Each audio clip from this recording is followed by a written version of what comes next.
हाय नमस्कार रामकृष्ण हरी. मी आज करत आहे कुंदा. त्याच्यासाठी 1 लिटर मी दूध आटवण्यासाठी ठेवलेलं आहे. कुंदा हा घरच्या घरी सुद्धा खूप छान होतो दुधापासून, आणि कुंदा हा सगळ्यांना आवडतो पण. त्यामुळे घरच्या घरी सुद्धा करण्यासाठी खूप सोपी पद्धत आहे. आता एकसारखं हलवून घेतलं, सारखं हलवत होते. आता हे घट्ट झाले. कुंदा तयार करण्यासाठी 1 चमचा दही मी टाकून घेते ह्याच्यात आणि चांगलं हलवून घेते.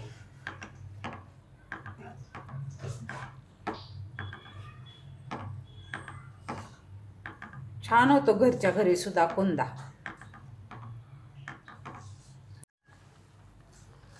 दही टाकलं, आता साखर पण टाकून घेते.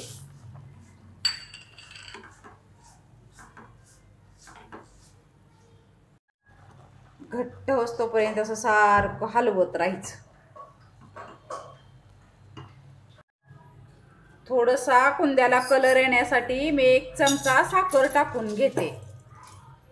म्हणजे कुंद्याचा कसा कलर असतो तसा 1 चमचा एवढे. आणि आता चांगले हलवून घेते मी. पाणी नाही टाकायचं, न पाणी टाकताच असं घ्यायची साखर हलवून. ह्याच्यामुळं कुंद्याला कलर खूप छान येतो.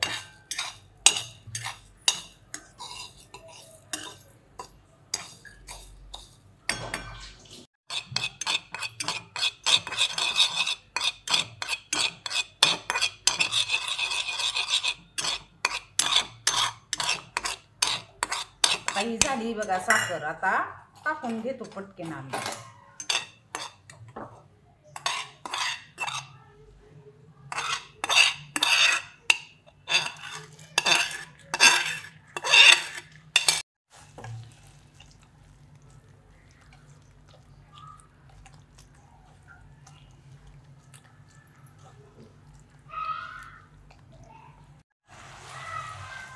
कुंदा असतो तसा आला की नाही कलर ह्याचा बघा.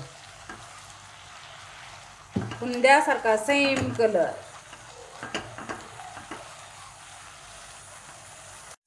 किती सुंदर दाणेदार झालाय बघा कुंदा. विकत सारखा घरच्या घरी जास्त करून घरचेच पदार्थ करावे आणि खावे असा मस्तपैकी कुंदा तयार झालाय. आता अजून थोड्या वेळ लागेल, पण झाला आता तयार. किती सुंदर दाणेदार हो का झालेला आहे तयार कुंदा. आता वड्या पडण्यासाठी मी सेट होण्यासाठी डब्यात काढून ठेवलेला आहे कुंदा. किती सुंदर कलर आलाय बघा. किती सुंदर कलर आलाय बघा. हे बघा चमकतंय पण किती सुंदर बघा. अशा सुंदर कुंद्याच्या वड्या पडल्यात बघा छान.